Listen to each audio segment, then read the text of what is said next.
মানুষ তার দুর্বলতাকে নিজের সরলতা ভাবে, অথচ এটা সরলতা নয়, এটা এক ধরনের অলসতা।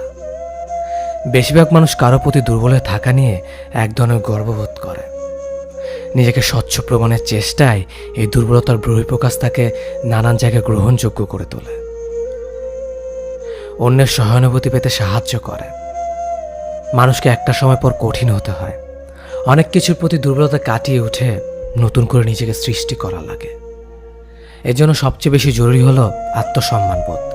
যার আত্মসম্মানবোধ কম, সে তো অত বেশি নির্ভরশীল হয়ে থাকতে চায়। এর জন্য সমাজ ব্যবস্থাও কিছুটা দায়ী। একটা মানুষ যখন কোনো কিছুর প্রতি দুর্বলতা কাটিয়ে দ্রুত সেরে ওঠে, তখন তার আশেপাশের মানুষগুলো তাকে নিয়ে সন্দেহ প্রকাশ করে, তার সতত স্বচ্ছতাকে প্রশ্নবিদ্ধ করে তোলে। আমাদের আশেপাশের মানুষগুলো আমাদের দুর্বলতা সিম্পিতি দেখানোর জন্য প্রস্তুত, আমাদের সরলতাকে অ্যাপ্রিসিয়েট করে না। আমাদের দুর্বলতা আমাদের সরলতা নয়, আমাদের অলসতা। কোনো এক অদৃশ্যমান কারণে আমরা নিজেদের ভেতর এটাকে বাঁচিয়ে রাখতে ভালোবাসি। মানুষের অপ্রাপ্তি মানুষকে বড় করে তোলে, মানুষের দুঃখ কষ্ট মানুষকে ম্যাচিউর করে, মানুষের অবহেলা মানুষকে মানসিকভাবে শক্তিশালী করে তোলে। বড় হতে হলে, ম্যাচিউর হতে হলে, মানসিকভাবে শক্তিশালী হতে হলে অপ্রাপ্তি, অপূর্ণতা, অবহেলা, দুঃখ কষ্ট, হতাশা এবং অভাব মানুষের জীবনে থাকাটা খুবই জরুরি।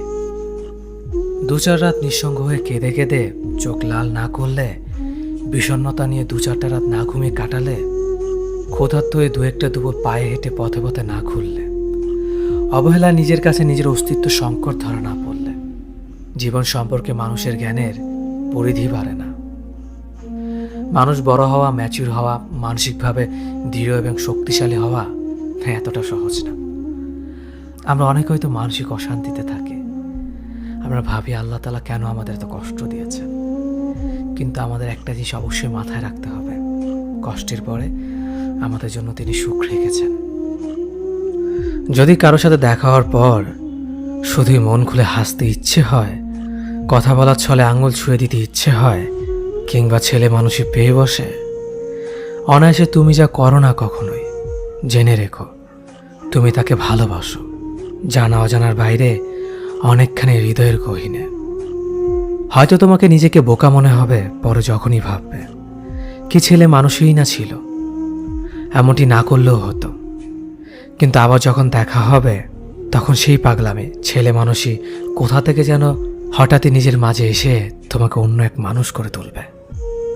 তুমি তাকে চেনো না, তোমার প্রতিদিনের সেই তুমি যেন নিমিষেই বদলে গিয়ে অন্য রূপে আবির্ভাব হয়েছে, যেখানে কোনো কষ্ট নেই, ক্লান্তি নেই, কোনো গ্লানি নেই।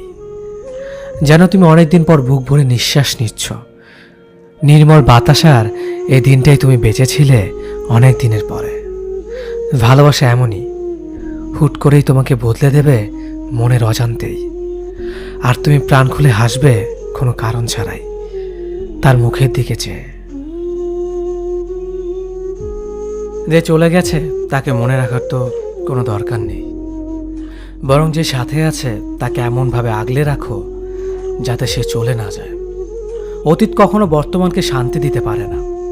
যদি পারত তাহলে কেউ কখনো অতীত ভেবে কষ্ট পেত না। যে অতীত হয়েছে সে কখনো তোমার বর্তমান হওয়ার যোগ্যতা রাখেনি। যার যোগ্যতা বর্তমানে হয়নি সেটা ভবিষ্যতে হতো না। চলে যাওয়া মানুষটার জন্য কষ্ট পাওয়া মানে হলো বর্তমান মানুষটাকে কষ্ট দেয়া। যে চলে গেছে সে যতই ভালো থাকুক না কেন, বর্তমানের কাছে সে বরাবরই তুচ্ছ। কারণ যে তোমার বর্তমানে আছে সে তোমার অতীতে এবং তোমার সব কিছু জেনেই আছে। গতকালের দিনটা তোমার জন্য যতই ভালো যাক না কেন, আজকের দিনটা থেকে একটু হলেও মূল্যহীন। আজ যত ভালোই কাটুক না কেন, আগামীকালের দিনটার কাছে তুচ্ছ। তেমনি মানুষের ক্ষেত্রেও সেম। বর্তমান মানুষটার সাথে সবসময় ভালো থাকতে চাইলে সম্পর্কের মাঝে অতীতের কাউকে আশ্রয় দিও না। অতীতে যে যেমনই থাকুক না কেন সেটা ভুলে যাওয়াই শ্রেয়। অতীত সম্পর্কের জন্য কখনো ভালো কিছু বয়ে বেড়ায় না। বুদ্ধিমান মানুষেরা কখনো অতীত নিয়ে পড়ে থাকে না। তাদের কাছে বর্তমান ও ভবিষ্যৎ দুটোই সব। তোমার জীবনে এখন যে আছে তাকে এতটাই ভালোবাসো, এতটাই যত্ন নাও, যাতে সে কখনো তোমার অতীত না হয়। কেউ যদি তোমার সাথে কথা না বলে থাকতে পারে, তবে তার সাথে কথা বলার জন্য পাগলামিগুলো ছেড়ে দাও। তোমার আকুলতার কারণ সে বুঝবে না। কেউ যদি তোমাকে কষ্ট দিয়ে স্থির থাকতে পারে, তবে তাকে নিয়ে অস্থির হওয়াটাকে ভুলে শক্ত হও, কারণ তোমার কষ্ট তাকে কখনো বিচলিত করবে না। কেউ যদি তোমার মূল্য না বুঝে, তবে তার কাছ থেকে বারবার নিজের গুরুত্ব চাওয়া থেকে বিরত থাকো, কারণ সে কখনোই তোমার কদর করবে না। কেউ যদি তোমাকে ছাড়াই একা পথ চলতে পারে, তবে তার পথ থেকে সরে দাঁড়াও, কারণ তুমি তার জীবনের সফল সঙ্গী হবে না। মোট কথা, কেউ যদি তোমাকে তার জীবনে চায়, তবে তাকে আঁকড়ে ধরো। কেউ যদি তোমাকে ছাড়া ভালো থাকতে পারে, তবে তাকে ভালো থাকতে দাও। কেউ আমাকে ভালোবাসলেই মনে হয় সে আমার মনের মতো হয়ে চলুক। আমি যা পছন্দ করি সে তাই করুক, আমার যা কিছু অপছন্দের সে এড়িয়ে যাক। এই ব্যতিক্রম হলেই আমি ভাবি আমার পছন্দ অপছন্দের কোনো প্রায়োরিটি দেয় না। সে আমাকে কতটুকুই বা ভালোবাসতে পারে। আমি যাকে ভালোবাসি সে চায় আমি তার মনের মতো হয়ে চলি। তা যা কিছু অপছন্দের আমি তা এড়িয়ে যাই, তা যা কিছু পছন্দের আমি তাই করি। এর ব্যতিক্রম হলে সে ভাবে আমি তার মতামতের প্রায়োরিটি দিচ্ছি না।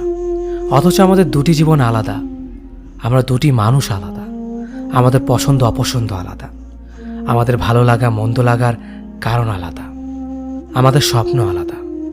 এই যে নিজেকে প্রতিষ্ঠিত করার চর্চা, এটা অপরাধ নয়। জীবনের জন্য মানুষ লাগে, মানুষের জন্য জীবনকে স্যাক্রিফাইস করার অনুভূতিটা খুবই সাময়িক। আমরা এত বড় একটা হৃদয় নিয়ে মানুষকে ভালোবাসার পর এতটা সংকীর্ণ হয়ে যায় কেন, কে জানে? আমরা কেন একজন আরেকজনের পৃথিবীকে সংকুচিত করে দিতে চাই? ভালোবাসলে স্বাধীনতা দিতে হয়। স্বাধীনতা মানেই উড়ে যাওয়ার ভয় নয়। যে তোমাকে ভালোবাসবে, স্বাধীনতা পেলেও সে এসে তোমার পাশে বসে থাকবে। যে ভালোবাসবে না, তাকে আটকে রাখলেও সে তোমার নয়। একটা জিনিস সবসময় লক্ষ্য করে দেখবেন, অল্পতে সন্তুষ্ট থাকা মানুষগুলোকে বেশি কষ্ট সহ্য করতে হয়। এসব মানুষদের জীবনে ভুল মানুষদের সংখ্যাই বেশি থাকে। যারা নিজেদের অবস্থা নিয়ে সন্তুষ্ট থাকে, তাদের জীবনের প্রতিটা মোড়ে কিছু না কিছু ছেড়ে আসতে হয়, কিংবা ছেড়ে চলে যায়। এ দলে মানুষগুলো চাওয়া পাওয়ার খাতা খুলে দেখবেন, হয়তো একটা সাদামাটা দিনের আবদার, যেখানে মানসিক শান্তিটাই তাদের বেঁচে থাকার কারণ।